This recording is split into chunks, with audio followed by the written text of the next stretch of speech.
congratulate you on behalf of my party, लोक जनशक्ति party Ramvilas. Sir, हम लोगों को बहुत खुशी है आपको पुनः इस चेयर पर देखकर। 18वीं लोकसभा में जिस तरीके से पुनः आपको ये जिम्मेदारी मिली है, हम सबका सर 17वीं लोकसभा का एक अपना अनुभव है। उस वक्त जिस तरीके से आपने महिलाओं को और युवाओं को, ऐसे सांसद जो पहली बार चुनकर आए, सर उनको आपने प्रोत्साहित करने का काम किया, सामने से आपने उनको मौका देने का काम किया। सर, इस बार मेरी पार्टी में भी महिलाओं और युवाओं की तादाद है। उम्मीद मैं यही रखूंगा कि उनको भी आप उसी तरीके से मौका देंगे।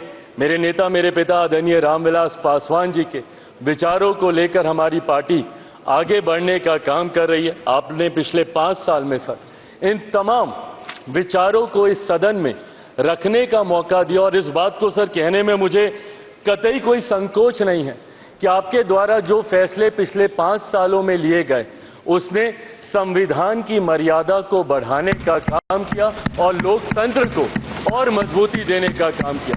सर, हम लोग चुनाव बाहर लड़कर आ गए हैं। मैं तमाम साथियों से यही आग्रह करूंगा कि जहां चुनाव लड़ना था हम लोग लड़ चुके हैं।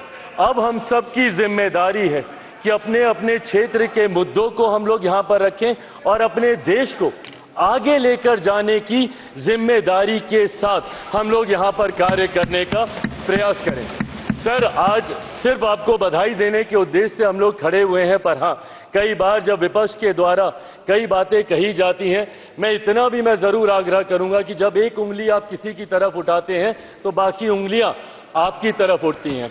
जब आप सत्ता पक्ष से किसी एक आचरण की उम्मीद रखते हैं तो वही उम्मीद हम लोग भी आपके राज्य में उसी आचरण की उम्मीद रखते हैं। कई राज्यों के ऐसे उदाहरण हैं, मैं नाम लेना नहीं चाहूँगा, पर जब आप स्पीकर के पद की बात करते हैं, आप डेप्यूटी स्पीकर के पद की बात करते हैं, तो कई राज्य ऐसे हैं जहां पे स्पीकर का पद और डेप्यूटी स्पीकर का पद भी आप ही के पास है, जहां पर सरकार एनडीए का कोई घटक दल नहीं चला रहा, विपक्ष के दल चलाने का काम कर रहे हैं। ऐसे में सर, इस उम्मीद के साथ कि अगले 5 साल आपका नेतृत्व, आपका मार्गदर्शन उतनी ही खूबसूरती से हम लोग को मिलता रहेगा जैसे पिछले 5 सालों में मिला। मैं एक बार फिर से अपनी पार्टी की तरफ से, लोक जनशक्ति पार्टी रामविलास की तरफ से आपका पुनः स्वागत करता हूं। पिछले 5 साल के लिए आपको बधाई देता हूं और अगले 5 साल के लिए आपको शुभकामनाएं देता हूं। धन्यवाद सर।